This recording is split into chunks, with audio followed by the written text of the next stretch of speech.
Malaking halaga ng iligal na drogang nakumpiska ng Bulacan PNP na kung saan arestado ang isang high-value individual matapos ang isinagawang bypass operation sa Barangay Catmon, Santa Maria, Bulacan nito lamang Martes, ika-23 ng Abril, taong kasalukuyan.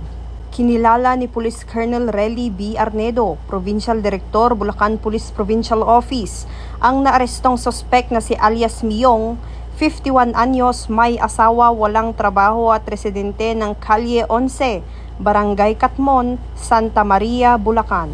Naging matagumpay ang operasyon ng pinagsanib na puwersa ng mga tauhan ng Station Drug Enforcement Unit ng Santa Maria Municipal Police Station, Bulacan Intelligence Unit at Philippine Drug Enforcement Agency, Bulacan sa nasabing operasyon. Ayon sa ulat ng Bulacan PNP, kanilang naharang ang sospek at nasabat ang malaking halaga ng shabu na kung saan kasalukuyan pang kinukumpirma ang kabuuang halaga ng ipinagbabawal na gamot. Sa ngalan po ng aming hepe na si Police Lieutenant Colonel Volter C. Rivera, ang kapulisan po ng Santa Maria ay patuloy pa rin po naming pinapaigting ang pagbabantay sa aming nasasakupan, lalong-lalo na po pagdating dito sa illegal na droga. Sa pakikipagtulungan po sa aming local government unit hanggang sa mga barangay sa pamamagitan ng BADAC na kung saan po ang mahigit na pagmonitor sa mga taong minsan na nalulong sa illegal na droga ay wag na muling masadlak sa maling gawain.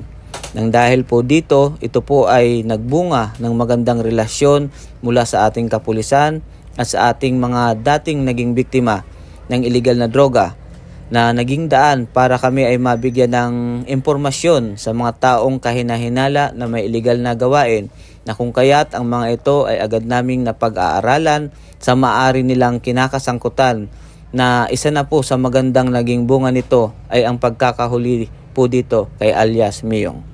Nahaharap ang sospek sa kasong paglabag sa RA 9165 o Comprehensive Dangerous Drugs Act of 2002, amended by RA 10640 at kasalukuyang nasa kustodiya ng Santa Maria Municipal Police Station para sa dokumentasyon at wastong disposisyon. Ang Bulacan PNP ay walang tigil sa pagsasawata at pagpapaigting ng kampanya laban sa mga gumagamit at nagbebenta ng illegal na droga para masiguro ang kaayusan sa kanilang nasasakupan. Mula dito sa Bulacan Police Provincial Office, ako ang inyong PNN Correspondent, Patrol Woman Tawagon, alagad ng batas, tagataguyod ng balitang pulis.